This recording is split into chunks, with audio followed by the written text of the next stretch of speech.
I should imagine that anyone seeing the title of this video on YouTube would think this is going to be pretty hot stuff, but I don't mean to disappoint you.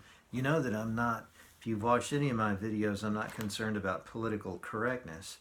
And I do have some opinions about sexual matters that would probably get me banned from YouTube and Twitter and all the other social media, but I really want to spend my time talking about very general philosophical positions that map out specific positions. I'm not going to go down, I don't see any point, I don't see any utility to just working down a checklist of, yeah, I'm for it, no, I'm against it, yes, good, no, bad.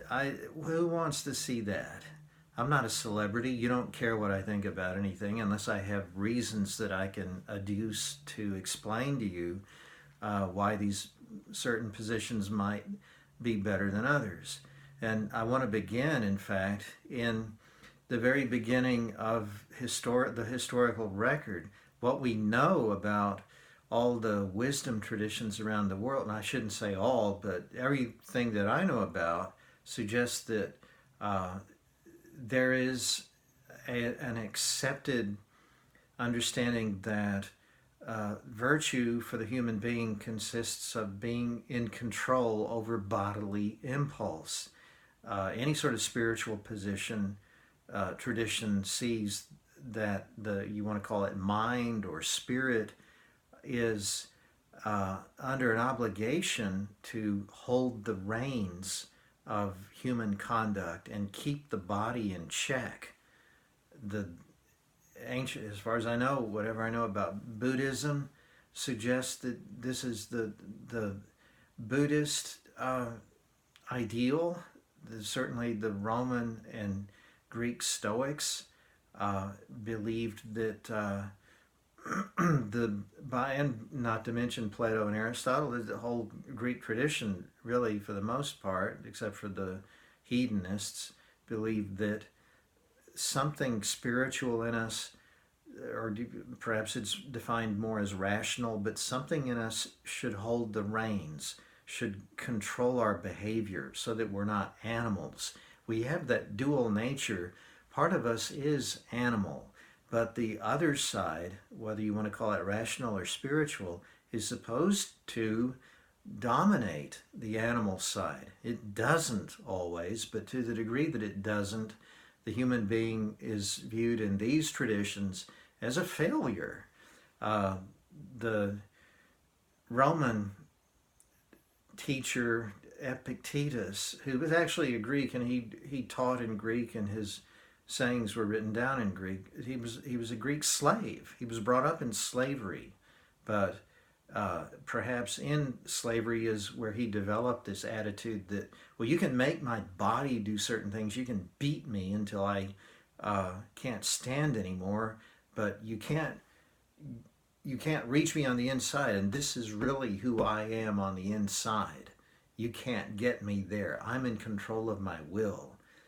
Epictetus uttered, or I suppose he uttered it, it was written down as one of my all-time favorite sayings, Oudeis eleuteros heautu mekraton. No one is free who cannot dominate himself. And there's kind of a play on words in Greek between eleuteros, free, and kraton, from which we get the autocracy, democracy. That's the rule word. You are not free unless you are enslaved to yourself, to your will. Hamlet tells Horatio in a similar line, give me that man who is not passion's slave, and I will wear him in my heart, nay, in my heart of hearts, as I do thee, Horatio. I love that phrase, passion's slave. When we're slaves to our passions, we are not ourselves anymore. We're kind of an indistinct, nondescript animal. We behave according to biological conditioning. We don't have a name anymore. We don't have a personality. We don't have any individualism. We're just doing what our drives our impulses tell us to do, our hormones. The word passion, by the way, I wanted to get this in quickly. I know this is a good word these days. You talk about a candidate, for instance, having this candidate has more passion than that candidate. And I think apparently what we mean by that is that candidate one is more honest and sincere than candidate two. Candidate two seems to be sort of bluffing and faking. There's no fire there. But that's, I wish we'd use better words, because passion throughout most of the history of Western thinking is not a good word. It comes from a Latin word which means to suffer. You're suffering when you're submitted to passion, because your mind, your reason, your will tells you want to go in one direction, but these animal drives that you have won't let you go in that direction. They drag you off in another direction. It's like being caught up in a big tsunami and you can't resist. That's not a good thing throughout most of the history of the thinking world. Anger is a passion.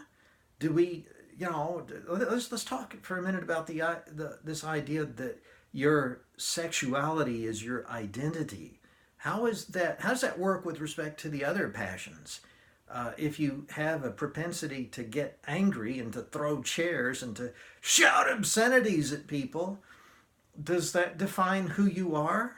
When somebody pulls you aside and says, "Well, look, you gotta get control of yourself, man." That's not. People don't like that. You're acting like a spoiled 5-year-old child. You need to behave. Are you going to say to that person, "You're suppressing my identity. That's who I am. I'm an angry person. You can't tell me not to be angry"? I don't think that would play very well. And actually, the suggestion of the 5-year-old child, we don't really expect that standard of behavior from children, because they're of diminished capacity, like someone who's not quite sane. But when the child grows up, and even when the person is a child, we punish that child for throwing things across the room and for shouting. You don't want that. A person becomes an adult by learning how to resist that passion. Or think of a person who's easily terrified, a person who's a coward. Think of a father whose family is suddenly held up by a guy with a knife, and the father has 3 children there, but he just turns tail and runs because he's terrified. And so if that person is confronted with his act later, is he going to say, "Well, don't tell me not to be a coward. That's who I am. That's my identity. I was scared to death, and I have to give free vent to my unique personality, so I just ran away"? I mean, kids, they can make out as well as they can without me. That's not part of their personality, but I'm a filthy coward. Well, I don't think that would play very well either, and I don't think any of us would even consider offering that explanation of our identity. So why would we take something like a sexual attraction, a certain variety of attraction, and make that the cornerstone of our human identity? That seems crazy to me. Your identity should be something that you map out in your mind, if not in your spirit. If you don't like the word spirit, then just think of rationality. But shouldn't it be something that you deliberate upon and something that you choose? How could your identity be something that's decided for you by your impulses?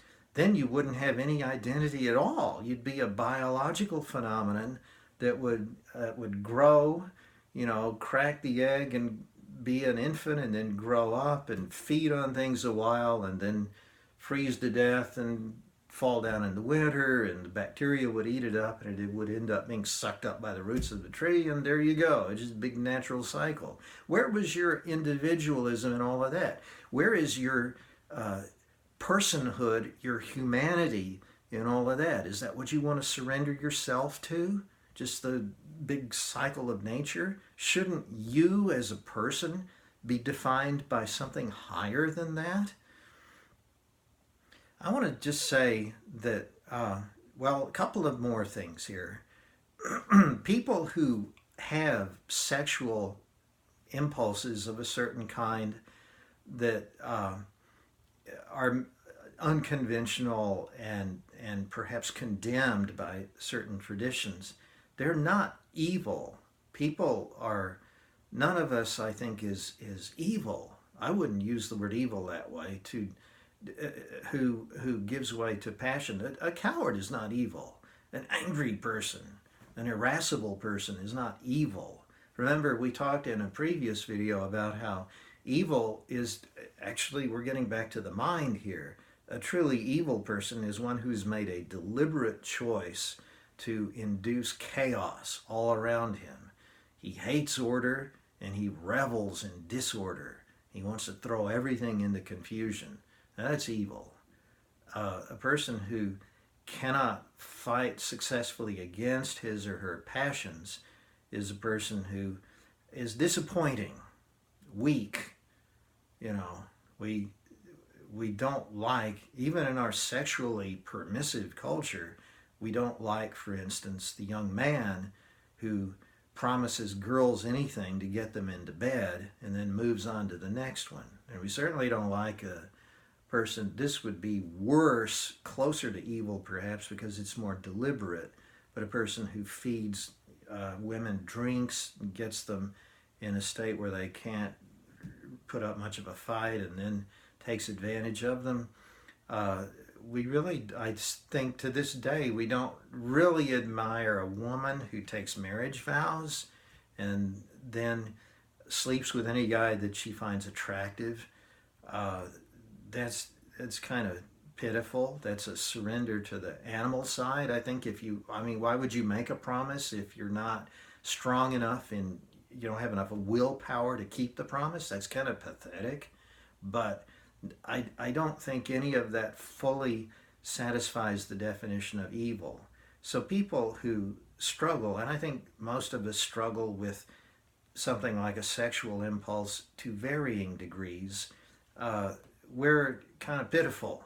Some of us more than others, but I think God forgives us. This gets back to the 70 times 7 forgiveness that I talked about earlier. This is a fight that we're always fighting, as with whatever your special passion is, fear, anger, perhaps greed, but we all need indulgence. If we recognize that this is a fight that we're fighting, and on a certain day we're going to lose the fight, maybe many days we're going to lose the fight, but putting up resistance is the key. Keep fighting. Let me finish just by making this point to drive everything else home. Let me take the case of a married couple who they're heterosexual. They seem to check all the proper conventional boxes, but even a couple like that can have a virtue deficiency if they surrender themselves to sexual passion. If all they ever think about is having sex, and again, they're married, it's a man and a woman, they were married in a church, they're, quote, Christian, but if they, they get home in the afternoon and the first thing they do is jump into bed, and then they have supper and they're enjoying the TV on the couch and they decide to turn the TV off and go at it again. And then maybe one more time when they're in bed before they go to sleep. And then they wake up in the morning and, well, the urge takes them again. And so they phone in to the office and say, I'm going to be a little late. The car won't start. Now, people like that have a problem. And again, all of the conventional boxes are checked. But do you see how the sexual drive can even overtake people who appear to satisfy our society's definition of virtue, but it has conquered their mind and it has taken possession of their lives like a kind of hostile spirit, an alien deity of some kind that they worship. And this is not good. So it's not a matter of checking boxes. It's a matter of what's going on inside of you. Are you, is the mind, is the spirit in control over the body, or are you a slave?